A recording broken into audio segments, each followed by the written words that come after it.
Le mensonge et le pardon. Tommy, 10 ans et adorait jouer dans le salon avec ses petites voitures. Un après-midi, en courant derrière son jouet préféré, il heurta sans faire exprès le vase préféré de son papa. Le vase tomba et se brisa en 1000 morceaux. Le cœur de Tommy battait à toute vitesse. Il savait que son père aimait beaucoup ce vase. Pris de panique, il inventa un mensonge. « Papa, je crois que le vase est tombé tout seul. » Le soir venu, son père entra dans le salon et remarqua le désordre et le regard inquiet de Tommy. Plutôt que de crier, il s'agenouilla à sa hauteur et dit calmement. « Mon garçon, tu sais que je préfère toujours entendre la vérité. Même si ce n'est pas facile, dire la vérité montre du courage. » Tommy baissa les yeux, sentant les larmes lui monter aux joues. Le poids de la culpabilité lui écrasait le cœur.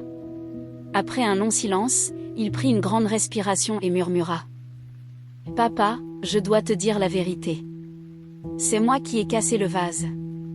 Je suis désolé de t'avoir menti. » Le père regarda son fils avec douceur.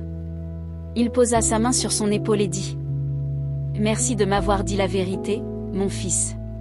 Ce n'est pas le vase qui est le plus important, mais ton honnêteté et ton courage. Le mensonge fait parfois du mal, mais le pardon guérit tout. » Tommy sentit son cœur s'alléger.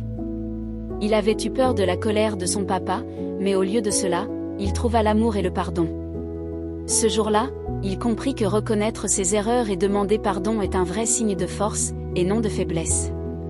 À partir de ce jour, chaque fois qu'il faisait une bêtise, il savait qu'il pouvait parler à son papa avec honnêteté, et que le pardon serait toujours possible.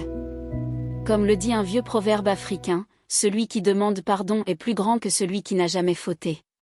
Si cette histoire vous a intéressé, abonnez-vous, likez et surtout partagez à vos proches.